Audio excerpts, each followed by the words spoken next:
जैसे कि हम सबको पता है कि WWE का साल का सबसे बड़ा शो रेसलमेनिया होता है और भाई अब रेसलमेनिया 42 यानी इस साल की रेसलमेनिया को होने में सिर्फ 100 दिनों का समय रह गया है और इन 100 दिनों में WWE को अपना सारा रेसलमेनिया का कार्ड लॉक करना है, उसकी हाइप बनानी है और इस बीच में रॉयल रंबल भी है जो कि ऑफिशियली स्टार्ट कर देती है रोड टू रेसलमेनिया वाले सीजन को। तो ऐसा फील हो रहा है कि 100 दिन बचे हैं सिर्फ रेसलमेनिया को होने में। मुझे पता नहीं, इस बार फील नहीं हो रहा। इवन अभी रॉयल रंबल है तो ऐसा लग भी नहीं रहा कि 20-22 दिनों के अंदर जो रॉयल रंबल शो है वो भी होने वाला है। तो डेफिनेटली किसी चीज़ के ऊपर तो WWE को काम करने की ज़रूरत है और वो चीज़ क्या है वो शायद हम सबको पता भी है। और वेलकम है आपका वॉइस ऑफ रेसलिंग के वॉइस ओवर वाले एपिसोड में। और सबसे पहले आज से 5 साल पहले क्या हुआ था उस ज़माने में जाते हैं। और भाई सही में ऐसा लग रहा है कि वो दूसरा ही ज़माना था जब रोमन रेंस के पास यूनिवर्सल चैंपियनशिप थी।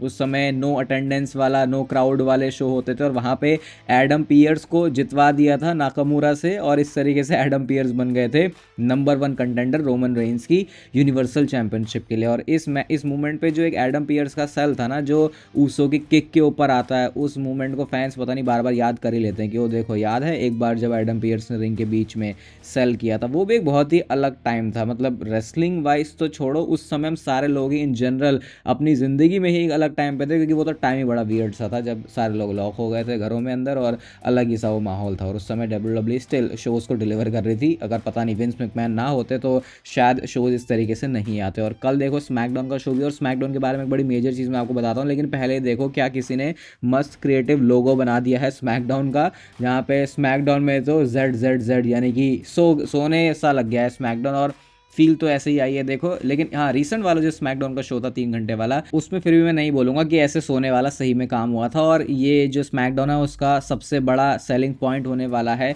जो हेल इन अ सेल मैच होगा कोडी रोड्स और ड्रू मैकिंटायर के बीच में अनडिस्प्यूटेड चैंपियनशिप के लिए। पता नहीं, मुझे ऐसा लग रहा है कि ड्रू मैकिंटायर का जीतने का चांस तो कम है, लेकिन मैं ये भी नहीं मान पा रहा कि ड्रू मैकिंटायर हारेगा कैसे इस मैच को। और इसकी बड़ी ना एक वीडियो पैकेज जो होता है शो मैचेस को प्रमोट करने के लिए, वो ट्रिपल एच ने अपने अकाउंट में पोस्ट की है और लोग बोल रहे हैं कि भाई ये वीडियो पैकेज देख के तो मज़ा सही आ गया। मतलब सही में अगर आप इस पूरी वीडियो को देखोगे भी। और स्मैकडाउन के बारे में जो मैं आपको एक मेजर चीज़ बता रहा था वो ये है कि अगर आपको स्मैकडाउन लाइव देखनी है तो ये सुबह नहीं आने वाली, हमारे इंडिया की टाइमिंग के हिसाब से भी ये होगी रात को 12:30 बजे। यानी कि जैसे ही 10 जनवरी की 12:30 बजेंगे रात के, जिसमें ज़्यादातर लोग आजकल वैसे भी सोते तो है नहीं, तो उस टाइम पर आप स्मैकडाउन को लाइव देख सकते हो। मैं देखो थोड़ा टाइम से सो जाने वाला आदमी हूँ आजकल, ऑब्वियसली अपने रूटीन की वजह से।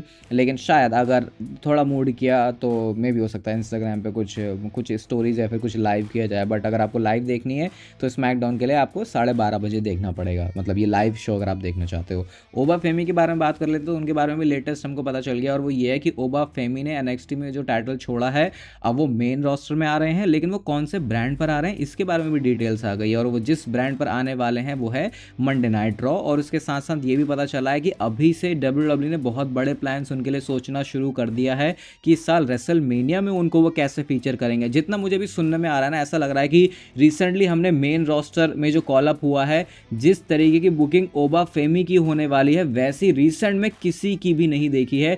इतना ज़्यादा WWE हाई है ओबा फेमी को लेके। अब देखते हैं ये सिर्फ बातें कहने के लिए हैं या फिर जब इसके एग्जीक्यूशन पे WWE आती है तो उसी तरीके से डिलीवर करती है। क्योंकि मेरे को याद है ओबा फेमी ने जब NXT में इतना कुछ ज़्यादा किया भी नहीं था और मैंने बिल्कुल शुरुआत से उनको देखा था, तो मैंने चैनल पे भी बताया था भाई ये बंदा बहुत तगड़ा जाने वाला है। और उसके बाद फिर वो NXT चैंपियन भी बने, उसके बाद हमने उनकी बुकिंग भी देखी और अब देखो उन्होंने 100 मैचेस ही रेसल कर रहे हैं। और बात ये आ गई है कि ये बंदा रॉयल रंबल में क्या करने वाला है, ये बंदा रेसलमेनिया में क्या करेगा। तो लेट्स सी अब मंडे नाइट रॉ पे अगर आ रहे हैं ओबा फेमी तो WWE उनको किस तरीके से बुक करते हैं। क्योंकि शुरुआत में जो पहला इंप्रेशन है वो WWE का अच्छा डालना बहुत ज़्यादा ज़रूरी हो जाएगा, वरना हमने बहुत सारे WWE को रिसेंट टाइम में फंबल्स करते हुए देखा है। लोगन पॉल के बारे में भी एक चीज़ हमको पता चली है रिसेंट और उनकी यूट्यूब वीडियो से ही पता चली जहाँ पर उन्होंने ब्लॉग पोस्ट किया। वो कहते हैं कि उन्होंने एक नया लॉन्ग टर्म कॉन्ट्रैक्ट WWE के साथ साइन कर लिया है। वो वाला टाइम याद है जब लोगन पॉल और ट्रिपल एच एक रूम में थे और वहाँ पर लोगन पॉल ने पूरा कॉन्ट्रैक्ट साइन किया था।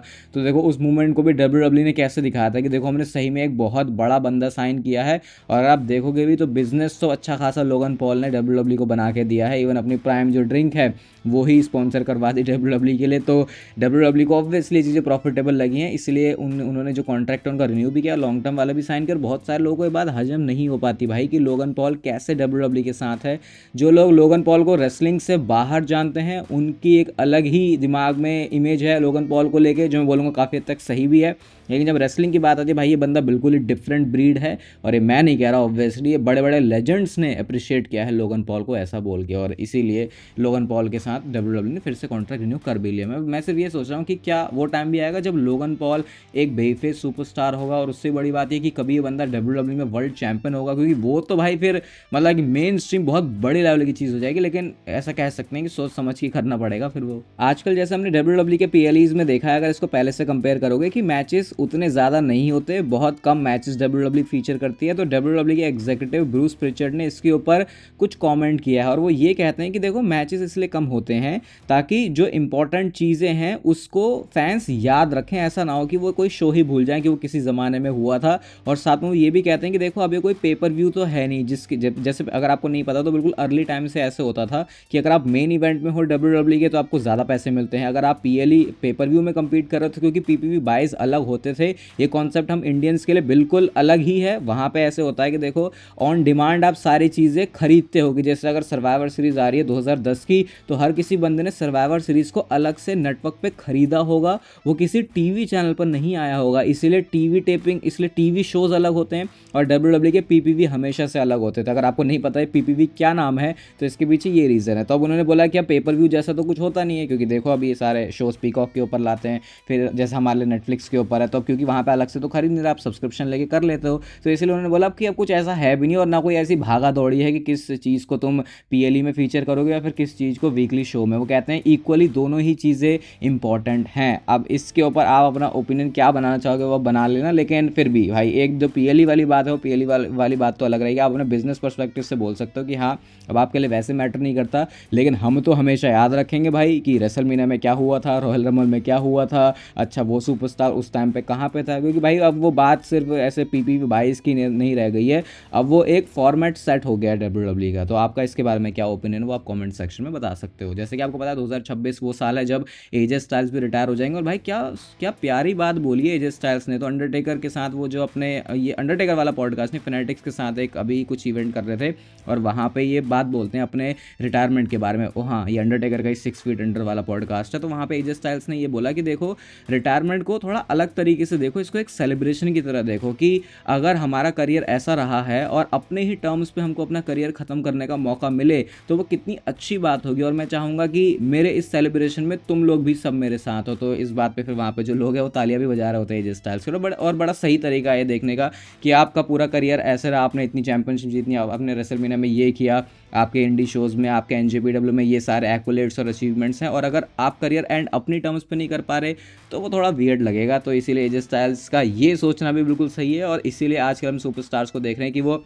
अपने टर्म पे रिटायर होना बहुत ज़्यादा प्रेफर करते हैं, ना कि उनकी बॉडी ने जवाब दे दिया, उनको कोई इंजरी हो गई उसकी वजह से बुढ़ापे वाले मजबूरी में आके उनको रिटायरमेंट लेनी पड़ रही है। और 6 फीट अंडर पॉडकास्ट की बात चल रही है भाई, तो मार्क हेनरी की मैं आपको एक ऐसी बात बताता हूँ ना, आपका भी दिमाग हिल जाएगा। तो वो एक पुराने अपने एक स्टील केज मैच की बात करते हैं जहाँ पे बटिस्टा, मार्क हेनरी ये सब इन्वॉल्व थे, और वो ये कहते हैं कि उस टाइम पे एक चेन थी जो कि चेन मुझे तोड़ने के लिए एक कोई जैसा आरी जैसी थी, उससे उन्हें वो काटना था, किसी से उन्हें फाइल करना था, लेकिन वो चीज़ वहाँ पर थी ही नहीं। अब मार्क हेनरी को लगा भाई अब मैं क्या करूँ, तो 9 मिनट तक मार्क हेनरी उस चेन के पीछे पड़े रहे उसको तोड़ने के लिए, और ह्यूमन हैंड से उन्होंने वो जो स्टील चेन है उसको तोड़ ही दिया। और मार्क हेनरी खुद बोलते हैं कि देखो मैं बहुत तगड़ा भारी भरकम ऐसा वाला आदमी हूँ, और मुझे सही में लगता है कि वो काम कोई और बंदा नहीं कर पाता उस समय। वो कहते हैं कि कितना ही तुम हट्टा कट्टा चौड़ा बंदा कैसे भी लेके आ जाओ, मार्क हेनरी कहते हैं कि मेरे को ऐसा लगा था कि मेरी जो सारी उंगलियां हैं वो टूटने वाली हैं। और वो इम्पैक्ट इतना ज़बरदस्त था कि मार्क हेनरी ने ये बताया कि जब मैंने ऊपर देखा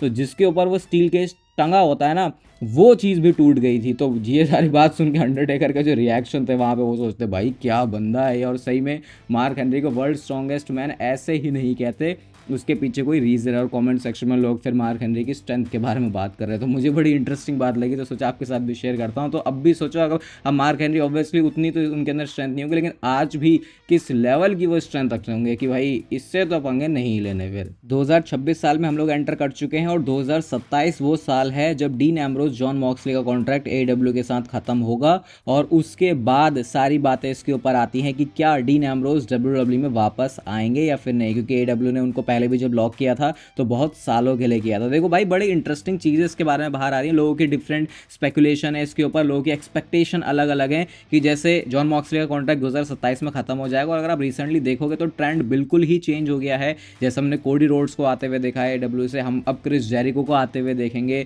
इससे पहले हमने बाकी सारे और भी सुपरस्टार्स को देखा है, जेट कारगिल को हमने देखा है, रिकी सेंट्स को हमने देखा है, तो ये काफ़ी चीज़ें चेंज हो गई हैं।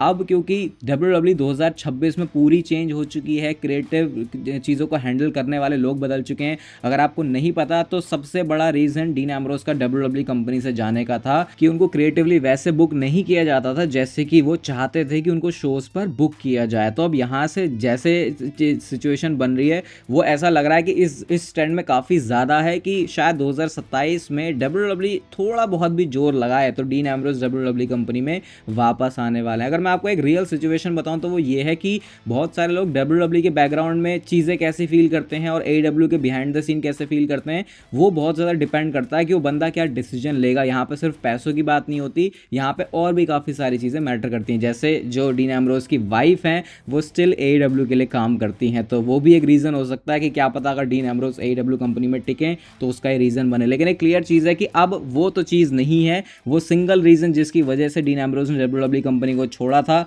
वो चीज़ पूरी एलिमिनेट हो चुकी है, और उसका सबसे बड़ा एग्जाम्पल, प्राइम एग्जाम्पल हमारे पास CM पंक का है। उनसे बड़ा रीज़न नहीं था डीन एम्ब्रोस का। तो लेट्स सी अब 2027 में क्या होता है, स्पेशली अब जब क्रिस जेरिको वापस आ जाएंगे। और अगर आप बोलोगे तो AEW को शुरुआत से इसकी फॉर्मेशन में क्रिस जेरिको बिल्कुल पिलर रीढ़ की हड्डी की तरह थे, और उनका इन्फ्लुएंस भी काफ़ी सारी चीज़ों के ऊपर होगा कि कौन सुपरस्टार इधर से उधर, उधर से इधर करता है। जैसे अगर हम आज एज को देखते हैं कि वो AEW कंपनी के लिए काम करते हैं तो उसका रीज़न क्रिश्चियन है। तो लेट्स सी अब 2026 साल कैसा जाता है, क्रिस जेरिको के साथ चीज़ें क्या होती है, 2027 में जब कॉन्ट्रैक्ट साइन करने की बारी आती है तो डीन एम्ब्रोस का डिसीजन क्या होता है। इतना तो क्लियर है कि WWE बैक करना चाहेगी डीन एम्ब्रोस को। हमने बहुत सारे सुपरस्टार्स आते हुए देख लिए हैं वहाँ से, और डीन एम्ब्रोस तो डेफिनेटली ऐसा नाम है WWE को आज भी पता है कि अगर हमारे पास आ जाए तो हम कितना स्टोरी लाइन को बेटर कर सकते हैं, स्पेशली उनकी जो हिस्ट्री है WWE में बाकी सुपरस्टार्स के साथ। मैं यहाँ पर बात कर रहा हूँ सेथ रॉलिंस और रोमन रेंस की और शील्ड की। और लास्ट में आपको बताया था WWE के मेडिसन स्क्वायर गार्डन के शो के बारे में। तो मंडे नाइट रॉ के लिए इसको WWE ने अनाउंस कर दिया है, 30 मार्च को ये होने वाला है। और इसका ग्राफिक अगर आप देखोगे तो यहाँ पे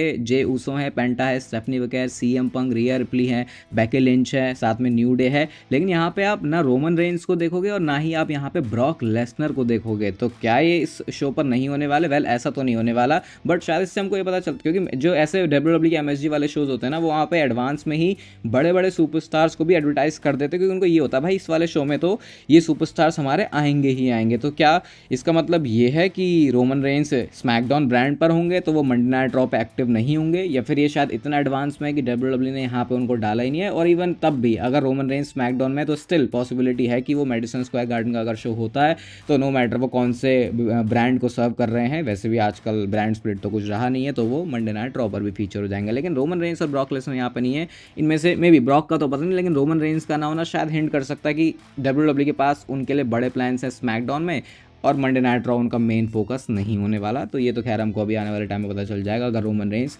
स्मैकडाउन ब्रांड पर आ रहे हैं। बाकी इस वीडियो को अगर आप यहाँ तक देख रहे हो तो इसे लाइक कर देना, चैनल को सब्सक्राइब कर दो ऐसी और इंटरेस्टिंग WWE से रिलेटेड वीडियोज़ के लिए। बाकी तब तक फिर लेते रहो जिंदगी के मज़े।